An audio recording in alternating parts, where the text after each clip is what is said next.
What's up, you guys? It's Graham here. So I have an extra bonus video for you today because I was browsing the internet this morning like I do pretty much every morning, and I came across something rather unexpected. Even more unexpected than unemployment reaching 30 million people while at the exact same time the stock market rallies 2%, and that says a lot. No, seriously, I just came across this article not even like an hour ago, and here's what the headline says. Fourth stimulus bill may not be needed if states bounce back. White House. Now here's the thing, over the last few weeks, it seemed almost inevitable that there was going to be another round of stimulus checks. There have been proposals of sending every eligible American $2,000 a month who earn under $130,000 annually. There have been other proposals of minting $2 trillion coins and then giving everyone $2,000 up front and then $1,000 per month for a year. There have been discussions about canceling rent and mortgages. There have also been rumors about smashing the like button for the YouTube algorithm if you've not done that already, because it greatly helps out my channel. Thank you so much. Anyway, the general consensus among all of us, including myself, is that we're unlikely to see something as ambitious as some of the proposals we've been reading about, but we'll probably see something similar to this, albeit maybe a watered down version, in the next month or so. This could be in the form of another $1,200 check reissued. It might be more pay to frontline workers. It might be in the form of a payroll tax cut. Maybe it might be a monthly recurring deposit. Who knows what's going to happen? But the comments made from a White House economist this morning paint a much different picture than what we were expecting. He said, as of this morning, and I'm going to be quoting the New York Times here, if they really do sort of get back to normal relatively quickly, then there might not necessarily be much need for another bill, he said, saying the course of the economy will depend heavily on how effectively the nation halts the spread of the illness. Then, when asked if Americans should be receiving more aid given skyrocketing unemployment, it was suggested that it might not be needed and that the president would likely make a decision next week on whether he thinks the economy needs a further near-term lift. Now, this is the first time we've heard anything like this coming from the White House directly. A lot of the information we've been hearing about has been coming from stimulus proposals which demand that money be redispersed back into our economy as soon as possible. This is the type of news people really love to hear and learn about because it gives a lot to potentially look forward to. However, a lot of the proposals that we've been hearing about are in their infancy, and the chances of them actually passing as written is going to be very slim without a lot of scrutiny. And in this video, I'll do my best to explain exactly what's going on and do my best to clear up any misinterpretations or confusion about what's being said and done today. See, when it comes to stimulus proposals, typically they're going to be just that, proposals. And I think it's really important that we address that distinction really early on. Because what usually happens is that we could come up with whatever plan we want to. Like, let's say giving every eligible American $1,500 a month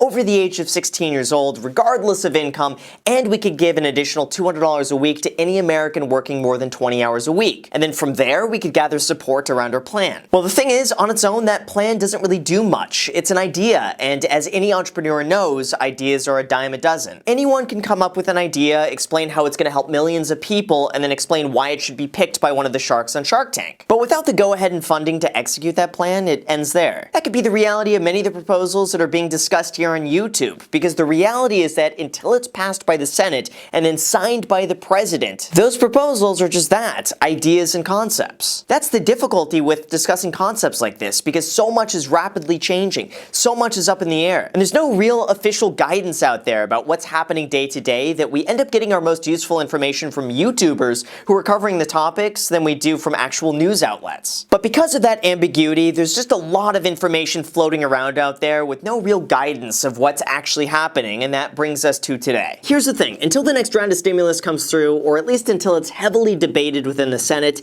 it's unclear what's actually going to happen. As excited as we can get about proposals, it's way too premature to see what happens with them or if they'll ever become a reality. Not to mention there's so much information out there, there's so much conflicting information, everyone has their own argument, and we have no idea what's going to happen. Stimulus proposals are still being submitted, and on April 27th, Congress and the White House were reviewing a Phase 4 stimulus plan, which would provide a payroll tax cut and even a subsidy to its workers. And that just means you'd get more money added on to your paycheck in the form of lower taxes. And on that very same day, the House said that they plan to meet this upcoming Monday, May the 4th, be with you, see what I did there, to discuss the next stimulus plan. Then, right after that, on April 28th, the president was asked about the possibility of another stimulus check being issued, and his response was, he would love to see payroll tax cuts versus a big distribution, referring to the massive stimulus checks that have been doled out to citizens the last couple of weeks. Then today, April 30th, the House Speaker Nancy Pelosi said that states and cities seek $1 trillion in the next stimulus. And now, when asked at a White House event whether or not Americans should be given more aid given given skyrocketing unemployment, the president suggested that it may not be needed. It would really be an incentive for people to come back to work and for employers to hire. If that's what I like, something like that could happen. With that, a White House advisor told the media that administration is determining whether to provide those who qualify another round of stimulus checks. The additional financial support could be included in a Phase 4 deal. And also another word that the administration would be ready with policies to propose if the economy needed more stimulus. If the illness continues to be a problem throughout the summer, then it's going to be a very, very heavy lift to keep the economy going at the rate we're used to. We don't know that best case is what's going to happen. Or in other words, I interpret this as him saying we're going to wait a little bit longer and then see what happens, and then if we absolutely need to, then at that point we'll talk about it, but as of right now, it might be a little bit too early. Now keep in mind and remember that the White House is not the one who decides what happens. It all starts with making a proposal that we're all reading about, and then it goes to the House to be debated and scrutinized, and then if it passes the House,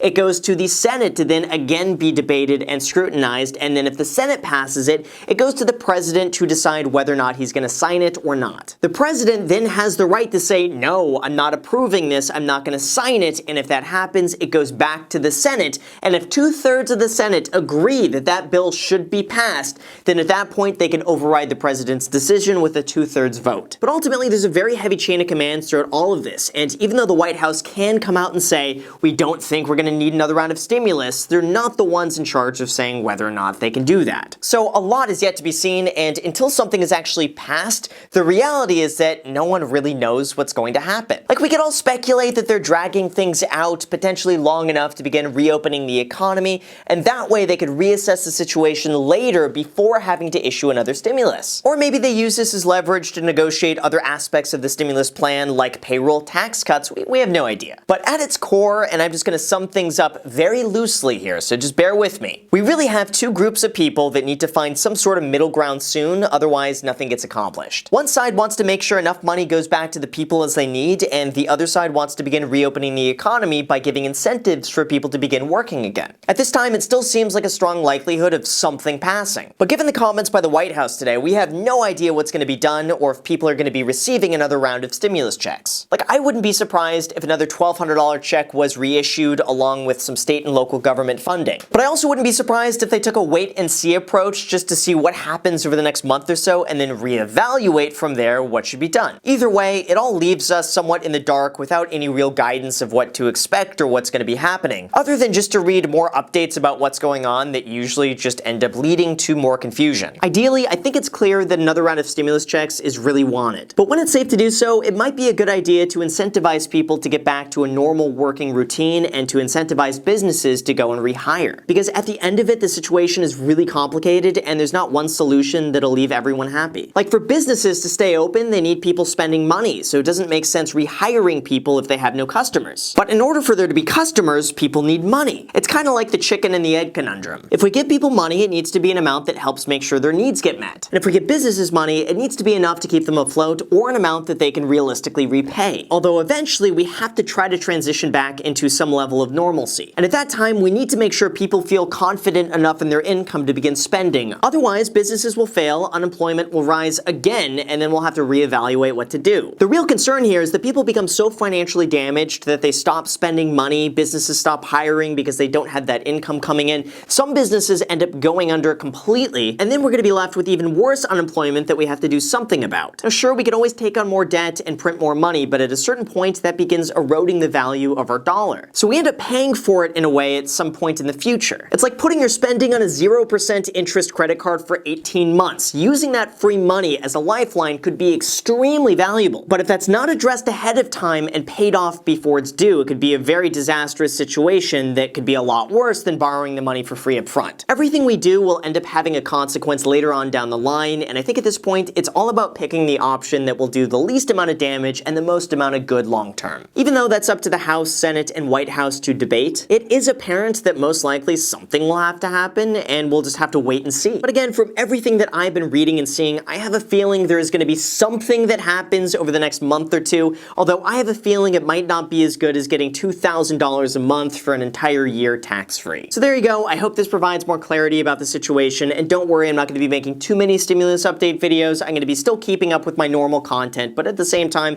I could try to push out an extra video a week, and this just happens to be that video. I think there really really important topics to cover, and it also overlaps with business and investing advice. So, I find them interesting. I'm going to continue making the videos every now and then, but don't worry, I'm going to still do my normal content as usual as well. So with that said, you guys, thank you so much for watching. I really appreciate it. As always, if you have not already destroyed and J-Pound that like button, make sure to J-Pow it until it turns blue. Also, feel free to subscribe. Also, hit the notification bell so YouTube notifies you anytime I post a video. Also, feel free to add me on my second channel, The Graham Stephan Show. I post there every single day. I'm not posting here, so if you want to be a part of that as well and see a brand new video from me every single day, including, by the way, me making lasagna in the dishwasher to see if it's actually more frugal because I saw it on Extreme Cheapskates. So if you want to see that, the video to that is now on my second channel. And lastly, if you guys want 2 free stocks, use the link down below in the description. Webull is going to be giving you 2 free stocks when you sign up on their platform and deposit $100, with one of those stocks valued, wait for it, up to $1,400. So if you want 2 free stocks with one of them valued up to potentially a lot of money, make sure to use that link down below. Let me know which 2 free stocks you get. Thank you so much for watching, and until next time.